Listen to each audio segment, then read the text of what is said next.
ফকিরের মুখে এইসব কথা শুনে হযরত আলী রাদিয়াল্লাহু তাআলা আনহু ভাবতে লাগলেন, হায় আল্লাহ, আজ 3 দিন যাবৎ আমার স্ত্রী ও সন্তানেরা না খেয়ে রয়েছে। 3 দিন পরে আমার স্ত্রী ফাতেমা আমাকে একটি কাপড় বিক্রি করতে দিলেন। কথা ছিল সেই কাপড় বিক্রি করে তার অর্থ দিয়ে আমি তাদের জন্য খাবার ক্রয় করে নিয়ে যাব। কিন্তু এখন আল্লাহর এক অসহায় বান্দা আমার কাছে ভিক্ষা প্রার্থনা করছে। এখন আমি কি করব? আমি আমার স্ত্রী ও সন্তানদের জন্য খাবার ক্রয় করে নিয়ে যাব, নাকি এই ভিক্ষুককে অর্থগুলি দান করব? সর্বশেষে তিনি সিদ্ধান্ত নিলেন যে ভিক্ষুককে এই অর্থগুলি দান করে দেবেন। অতঃপর তিনি মনে মনে ভাবতে লাগলেন, আল্লাহই আমার উত্তম অভিভাবক, এই ভিক্ষুককে আমি 6 দিরহাম দান করে দেই, অতঃপর আল্লাহ রাব্বুল আলামিন আমার জন্য ব্যবস্থা করে দেবেন। তখন তিনি সেই 6 দিরহাম ভিক্ষুককে দান করে দিলেন। এরপর তিনি অত্যন্ত চিন্তিত ও পেরেশান মনে সামনে চলতে লাগলেন। ইতিমধ্যে দেখা গেল এক ব্যক্তি হযরত আলী রাদিয়াল্লাহু তাআলা আনহার কাছে একটি লাল ঘোড়া নিয়ে আসলো এবং সে তাকে বলল, হে শেরে খুদা আলী, আপনি কি আমার কাছ থেকে এই লাল ঘোড়াটি ক্রয় করতে চাচ্ছেন? শেরে খুদা হযরত আলী রাদিয়াল্লাহু তাআলা আনহু বললেন, ভাই, আমি কিভাবে আপনার কাছ থেকে এই ঘোড়াটি ক্রয় করব? আমার হাতে তো কোনো অর্থ করি নেই।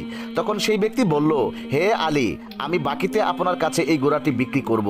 আপনি এই ঘোড়াটি নিয়ে ব্যবসা করুন, তারপর ব্যবসায় লাভ হলে আমার মূল্য আমাকে চুকিয়ে দিবেন। হযরত আলী রাদিয়াল্লাহু তাআলা আনহু তখন ভাবলেন, যেহেতু তিনি আমাকে বাকিতে এই ঘোড়াটি বিক্রি করতে চাচ্ছেন, তাহলে তা নিতে আমার সমস্যা কোথায়? অতঃপর হযরত আলী রাদিয়াল্লাহু তাআলা আনহু বললেন, আপনি কত দিরহামের বিনিময়ে এই ঘোড়াটি বিক্রি করবেন? সেই ব্যক্তি বলল, আমি 100 দিরহামের বিনিময়ে এই ঘোড়াটি আপনার কাছে বিক্রি করলাম। হযরত আলী রাদিয়াল্লাহু তাআলা আনহু 100 দিরহামের বিনিময়ে সেই ঘোড়াটি তার কাছ থেকে ক্রয় করলো। এরপর তা বাজারে বিক্রি করার জন্য নিয়ে গেল। হযরত আলী রাদিয়াল্লাহু তাআলা আনহু যখন সেই ঘোড়াটি বিক্রি করার জন্য বাজারে নিয়ে এলেন, তখন এক ব্যক্তি এসে তাকে জিজ্ঞাসা করলেন, হে শেরে খুদা আলী, আপনি কি এই ঘোড়াটি বিক্রি করতে চান? তখন হযরত আলী রাদিয়াল্লাহু তাআলা আনহু বললেন, ভাই, আমি তো এটি বিক্রি করার জন্যই বাজারে নিয়ে এসেছি। সেই ব্যক্তি বললেন, আপনি কত দিরহাম মূল্যের বিনিময়ে ঘোড়াটিকে বিক্রি করতে চান? আলী রাদিয়াল্লাহু তাআলা আনহু নিজে থেকে কোনো দাম না বলে সেই ব্যক্তিকে বললেন, আপনি কত দিরহামের বিনিময়ে ঘোড়াটি ক্রয় করতে পারবেন? সেই ব্যক্তি তখন বলল, আমি 160 দিরহামের বিনিময়ে এই ঘোড়াটি আপনার কাছ থেকে ক্রয় করতে চাই। হযরত আলী রাদিয়াল্লাহু তাআলা আনহু চিন্তা করলেন, আমি তো এই ঘোড়াটি 100 দিরহামের বিনিময়ে ক্রয় করেছি, আর তিনি আমাকে মূল্য পরিশোধ করতে চাচ্ছেন 160 দিরহাম, অতএব এতে আমার 60 দিরহাম লাভ হবে। তখন হযরত আলী রাদিয়াল্লাহু তাআলা আনহু বললেন, ভাই, আমি আপনার কাছে 160 দিরহামের বিনিময়ে ঘোড়াটি বিক্রি করে দিলাম। সেই ব্যক্তি হযরত আলী রাদিয়াল্লাহু তাআলা আনহুর কাছে 160 দিরহাম দিয়ে সেই ঘোড়াটি ক্রয় করলেন। হযরত আলী রাদিয়াল্লাহু তাআলা আনহু তখন যার কাছ থেকে ঘোড়াটি ক্রয় করেছিলেন তাকে 100 দিরহাম পরিশোধ করার পরেও তার কাছে রয়ে গেল 60 দিরহাম। তিনি 6 দিরহাম আল্লাহর রাস্তায় দান করেছিলেন। আল্লাহ রাব্বুল আলামিন তার বিনিময়ে তাকে 10 গুণ বৃদ্ধি করে 60 দিরহাম দিলেন। সুবহানাল্লাহ। অতঃপর 60 দিরহামের বিনিময়ে হযরত আলী রাদিয়াল্লাহু তাআলা আনহু বিপুল সংখ্যক খাদ্য ক্রয় করে বাড়ির পথে রওনা করলেন। যখন তিনি বিপুল সংখ্যক খাদ্য নিয়ে বাড়িতে ফিরে আসলেন, তখন হযরত ফাতেমা রাদিয়াল্লাহু তাআলা আনহা তাকে বললেন, হে আলী, আমি তোমাকে যে কাপড়টি বিক্রি করতে বলেছিলাম, সেই কাপড়ের মূল্য দিয়ে তো এত পরিমাণ খাদ্য ক্রয় করা সম্ভব নয়। তাহলে তুমি এই পরিমাণ খাবার ক্রয় করার জন্য অর্থ কোথায় পেলে? তুমি আমাকে এই কথা বলো, তারপরে তুমি আমার বাড়িতে প্রবেশ করতে পারবে। হযরত আলী রাদিয়াল্লাহু তাআলা আনহু বললেন, ফাতেমা, আগে আমি বাড়িতে প্রবেশ করি, তারপরে না হয় তোমাকে আমি প্রকৃত ঘটনাটি খুলে বলবো। কিন্তু হযরত ফাতেমা রাদিয়াল্লাহু তাআলা আনহা তাকে বললেন, আগে আপনি প্রকৃত ঘটনাটি খুলে বলুন, তারপরে আপনি বাড়িতে প্রবেশ করতে পারবেন। শেরে খুদা হযরত আলী রাদিয়াল্লাহু তাআলা আনহু বললেন, ফাতেমা, তুমি তো ভালো করেই জানো যে তোমার স্বামী হযরত আলী কোনো দিন অবৈধভাবে অর্থ উপার্জন করবে না। আমি যে পন্থায় অর্থ উপার্জন করেছি তার সম্পূর্ণ বৈধ একটি পন্থা, অতএব এই ব্যাপারে তোমার সন্দেহ করার কোনো কারণ নেই। কিন্তু হযরত ফাতেমা হযরত আলীর এই কথাগুলি তেমন একটা বুঝতে চাইলেন না। হযরত আলী রাদিয়াল্লাহু তাআলা আনহু এবং হযরত ফাতেমা রাদিয়াল্লাহু তাআলা আনহার মাঝে এই ঘটনা ঘটার কিছুদিন পরে হুজুরে আকরাম সাল্লাল্লাহু আলাইহি ওয়াসাল্লাম ফাতেমাকে ডেকে তার দরবারে নিয়ে গেলেন। অতঃপর তিনি তাকে বললেন, হে ফাতেমা, তোমার কি মনে আছে আমি কিছুদিন পূর্বে তোমাকে বলেছিলাম একজন কাঠুরিয়ার স্ত্রী তোমার পূর্বে জান্নাতে প্রবেশ করবে? হযরত ফাতেমা রাদিয়াল্লাহু তাআলা আনহা বললেন, আব্বাজান, অবশ্যই আমার মনে আছে, এবং আমি সেই কাঠুরিয়ার স্ত্রীর সাথে সাক্ষাৎ করার জন্য অধীর আগ্রহে বেকুল হয়ে রয়েছি। দয়া করে আপনি আমাকে তার ঠিকানাটা বলুন, যাতে আমি দেখে আসতে পারি সেই কাঠুরিয়ার স্ত্রী কি এমন আমল করে যার কারণে সে আমার পূর্বে জান্নাতে প্রবেশ করবে। তখন হুজুরে আকরাম সাল্লাল্লাহু আলাইহি সাল্লাম তাকে বললেন, ফাতেমা, অমুক এক বিরাম জায়গায় সেই কাঠুরিয়া ও তার স্ত্রী বসবাস করে, তুমি যাও তার সাথে দেখা করে আসো। হুজুরে আকরাম সাল্লাল্লাহু আলাইহি সাল্লামের কাছ থেকে ফাতেমা রাদিয়াল্লাহু তাআলা আনহা সেই কাঠুরিয়ার স্ত্রীর ঠিকানা পেয়ে তার সাথে সাক্ষাৎ করার জন্য রওনা করলেন। যখন তিনি কাঠুরিয়ার বাড়িতে এসে পৌঁছলেন, তখন হযরত ফাতেমা সালাম দিয়ে বললেন, বাড়িতে কি কেউ আছেন? আমি নবীর মেয়ে হযরত ফাতেমা বলছি, আমি কি ভিতরে আসতে পারি? বাড়ির ভেতর থেকে আওয়াজ আসলো। আমি পরম সৌভাগ্যবান যে আমার বাড়িতে নবীর মেয়ে হযরত ফাতেমা আগমন করেছে। হে আল্লাহর নবীর মেয়ে, আপনি বলুন কেন আপনি আমার বাড়িতে আগমন করেছেন? তখন হযরত ফাতেমা রাদিয়াল্লাহু তাআলা আনহা বললেন, আমি আপনার সাথে দেখা করতে চাই, দয়া করে আমাকে ভিতরে আসার অনুমতি দিন। তখন কাঠুরিয়ার স্ত্রী বলল, হে আল্লাহর নবীর মেয়ে, হে জান্নাতের সর্দারিনী, আপনার সাথে দেখা করার একান্ত আগ্রহ ও ইচ্ছা আমার মনে রয়েছে, কিন্তু তারপরেও আমি আপনাকে ঘরে আসার অনুমতি দিতে পারি না, কেননা এটি আমার স্বামীর ঘর, আর আমি আমার স্বামীকে না বলে কোনো মানুষকে তার ঘরে প্রবেশ করার অনুমতি দিতে পারি না। দয়া করে আপনি আগামীকালকে আসবেন, আমি আমার স্বামীর কাছ থেকে আপনার ব্যাপারে অনুমতি নিয়ে রাখবো। যদি আমার স্বামী অনুমতি দান করেন তবে কেবল আপনাকে ঘরে প্রবেশ করার অনুমতি দিতে পারি। কাঠুরিয়ার স্ত্রীর কাছ থেকে এই কথা শ্রবণ করার পর হযরত ফাতেমা রাদিয়াল্লাহু তাআলা আনহা বাড়িতে ফিরে গেলেন। দ্বিতীয় দিন যখন তিনি কাঠুরিয়ার স্ত্রীর সাথে দেখা করার জন্য বাড়ি থেকে বের হবেন, তখন হযরত হাসান রাদিয়াল্লাহু তাআলা আনহু তাকে জড়িয়ে ধরে বললেন, আম্মাজান, আপনি কালকে কোথায় গিয়েছিলেন? আপনাকে আমি খুঁজে পাচ্ছিলাম না।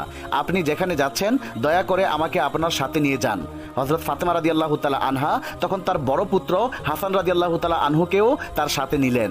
এরপরে তিনি কাঠুরিয়ার স্ত্রীর বাড়িতে আসলেন। অতঃপর সালাম দিয়ে বললেন, বাড়িতে কেউ আছেন? আমি নবীর মেয়ে ফাতেমা বলছি এবং আমার সাথে আমার বড় পুত্র হাসান রয়েছে। আমি কি বাড়ির ভিতরে আসতে পারি?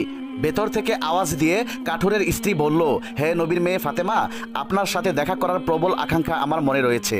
গতকালকে আমি আমার স্বামীর কাছ থেকে আপনার ব্যাপারে অনুমতি নিয়েছিলাম, কিন্তু আপনি যে আপনার সাথে আপনার বড় পুত্র হাসানকে নিয়ে এসেছেন তার ব্যাপারে আমার স্বামীর কাছ থেকে আমি অনুমতি গ্রহণ করিনি।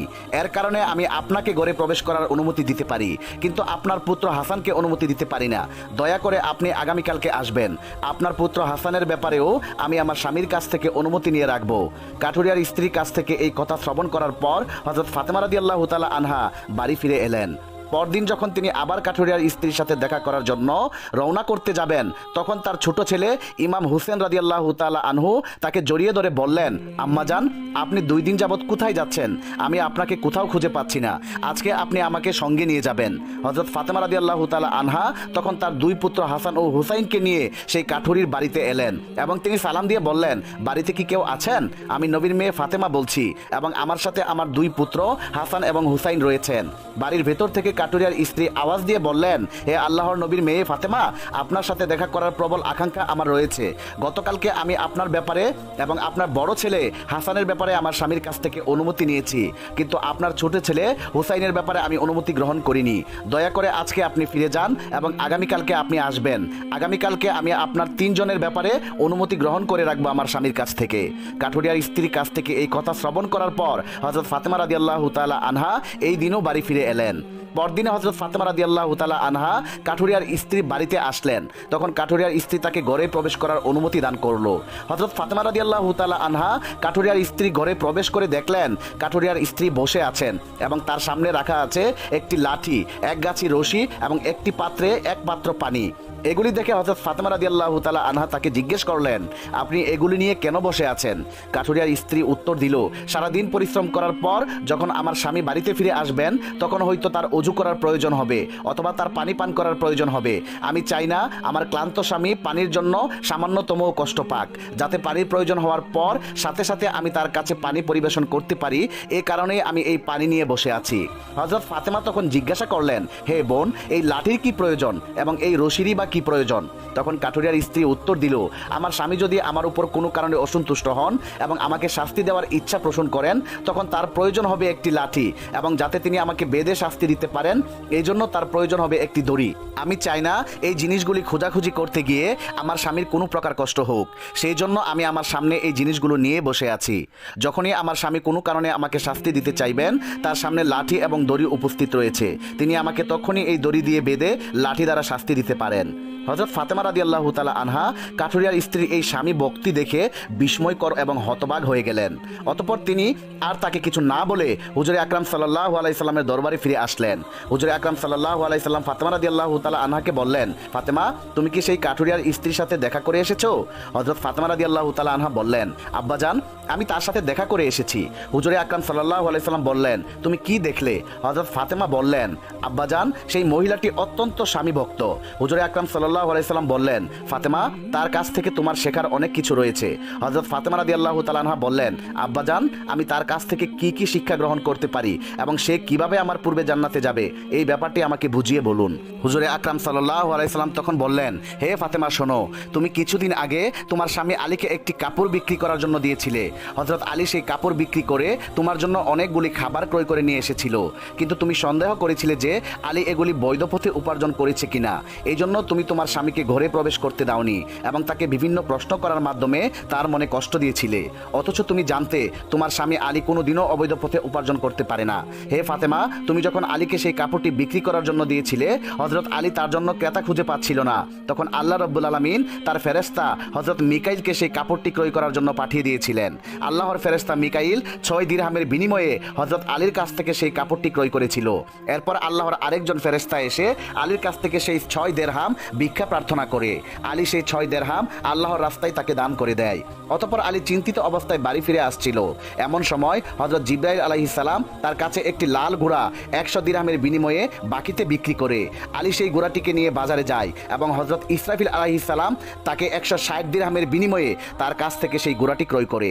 আল্লাহ রাব্বুল আলামিন আলীকে 6 দিরহাম দানের বিনিময়ে 10 গুণ বৃদ্ধি করে 60 দিরহাম প্রদান করেন এবং সেই অর্থগুলি দিয়েই আলী সেদিন প্রচুর পরিমাণ খাবার ক্রয় করে তোমার জন্য নিয়ে গিয়েছিল।